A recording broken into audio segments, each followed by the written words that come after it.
Taking incredible photos during a live event is very challenging since you have little to no control over your subject.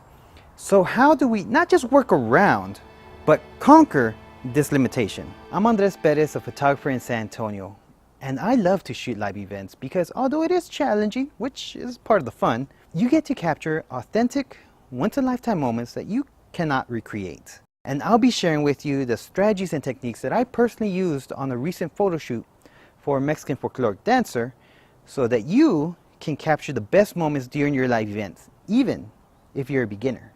So first, let's figure out what you do have control over. For example, angles are really important to the kind of pictures you're going to get. Do you have a reserved spot? If you do, what's this reserved area look like? Is it just a chair? I mean, you're just going to be stuck there?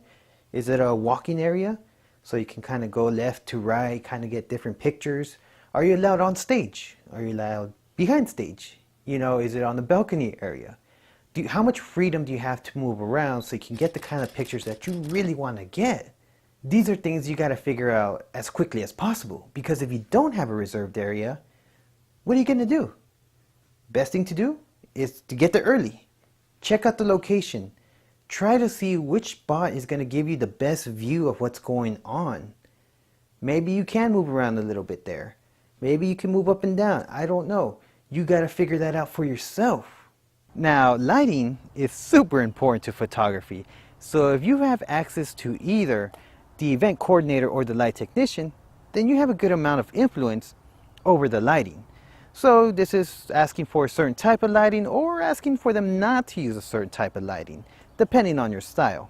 Even, it might allow you to get permission to set up some of your own lighting, whether that's flash or a continuous light. This way, when your subject steps into a certain area, you know you're going to get the type of shots that you're used to. In my case, unfortunately, it was a free event open to the public, so I had no say whatsoever on the type of lighting that was used. So I had to do with what was available, right? In which case there was some of those DJ lights, those strobe lights with the circles and the different colors. Yeah, they had some of that going on. Now this added an extra challenge because sometimes they would get on the subject's face and nobody likes to see green teeth. But it did create an opportunity as well. Check out this picture right here. See, with this picture, the dancer happened to throw her skirt into the air and it happened to catch the lights in an interesting pattern. Because it was a white dress with the colors on it, I think it made for an interesting picture at the very least. In this stage, there was an open window up top and it got sunny all of a sudden, so it hit in the middle of the stage. When my subject stepped in there, she was brighter than everything else around her. Now, when I adjusted for the lighting, everything around her seemed dark, so she was really the only subject that I was capturing, which made for a really interesting picture. I believe this style is called chiaroscuro, which is Italian for light darkness.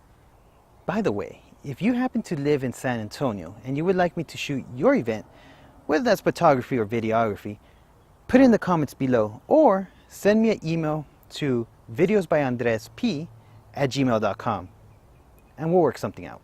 Alright, now that the stage is set, let's talk about gear. Then we can move on to settings and some of my more powerful tips with that. You can capture the best moments. When we're talking gear, let's first talk about the worst case scenario. So that is what I had, open to the public, free event, right? So you're dealing with a lot of different people. You have no control over the lights. You have no reserved area. We have to choose the best gear for the situation. First thing I'm going to tell you is go handheld. There's going to be people walking in front of you. You may not be the tallest person there. You may have to rise up your camera above your head. Plus, people are moving around, so they may bump into your tripod. They may trip over your tripod, and that's something you definitely don't want to deal with, right? And whatever gear you do end up using, I recommend you take it in a backpack or small carrying case. Do not bring a large rolling pelican case, all right? First of all, too much space. You know, you're trying to move around, you're trying to find the spot, gives you less options. You're less mobile. Plus, it's something you have to keep mindful of, right? You don't want anybody to take it, so you're going to be worried about it. You're not going to be focused on getting the shot. So it's really just going to create a distraction for yourself. Instead, bring a backpack, so small carrying case, something that's going to move around with you. So now let's get into the camera. For the camera, I'm going to recommend something with a live view with a screen that you can move, because like I said, you may have to move your camera up above your head and you want to be able to see what's going on. So if you can angle it towards you, that's going to make it a lot better. Yes, you can change some of the things in post, but the better you capture it in camera, the less work you have to do afterwards, right? Now for your lens, I recommend you get a zoom lens, because you don't know if you're going to be stuck to one area, right? You may not have the option to move around, and you don't want all your pictures to look the same, to all be wide angle or what have you. It's going to look like you don't know what you're doing.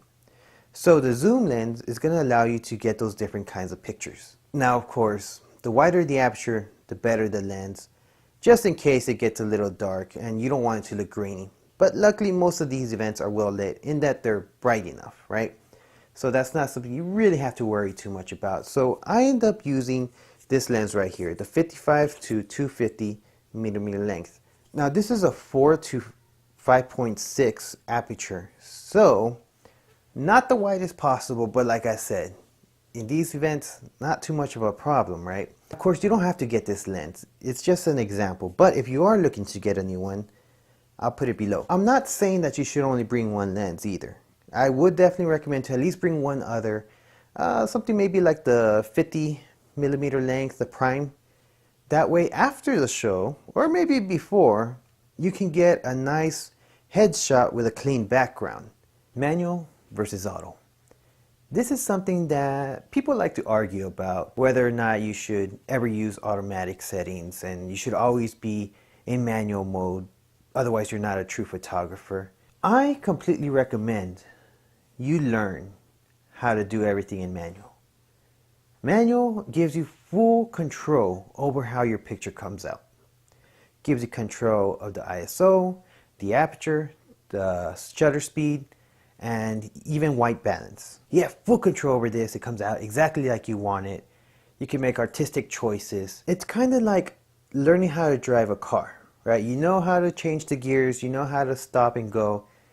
But if it starts raining and you don't know how to turn on the windshield wipers, you're gonna have trouble. So don't sleep on manual. But here's the thing, your camera has those other settings for a reason, okay? Now one, yes, it helps a beginner learn. If you go full automatic, the camera is gonna pretty much make the best decision on most cases as far as which settings are best. But here's the thing about live performances, and especially in this case where you have no control. It's gonna be almost impossible to get the exact shot you want, because the thing is, lighting is gonna change. It's not gonna stay consistent throughout the whole event. Your subject is going to be moving at different speeds. So if you really think that one shutter speed is going to cover you, that's not going to be the case. Use semi-auto. Shutter speed is a thing that I like to have the control over, because these are action shots, right? These are people moving around. These are moments you're trying to freeze in time. So you need to make sure your shutter speed's fast enough. Otherwise, the whole thing's going to be completely blurry. You're not even going to know what you're capturing. Personally, I like to have a little bit of a blur in it, because that shows that there is movement. These are not people just striking poses. This is a live event, and I want to make sure I convey that in my photos. But if you want to shoot the best moments during this live performance, I have a couple of tips for you. One is try to build a story. So yes, absolutely take pictures of the subject that contracted you. I mean, they're the ones who paying you, right? But if you can get pictures of how they interact with the other performers, if you get pictures of how the audience reacts, now you're telling a story. You can tell how the performer makes the audience feel. You can get those faces of amazement, right? And you can show, this is what you do. This is why you do it. So that's really exciting to share. The other thing is, you may not know this about me, but I used to be a Mexican folkloric dancer myself, and I did it for 8 years. So one thing that I have that most other photographers cannot say they have is that experience. And that allows me to predict movements. So when I got the opportunity to take pictures for this Mexican folkloric dancer, I was ecstatic. I mean, it just brings back memories. But yes, I was ready. I had my finger itching to take that perfect moment because I knew it was coming. I know what to expect ahead of time. So I have that advantage. What I recommend for you is, if possible, watch the show ahead of time. It's going to give you ideas of which moments are the most powerful. Which moments do you have to have? If you know that ahead of time, then you're not going to miss them. All right? And it's going to save some space in your memory card that you're just not shooting away hoping to get something good. No. You know what you're doing and you're going to get it. So if you're passionate about event photography, then I recommend you check out this playlist right here so that you can get even more powerful tips.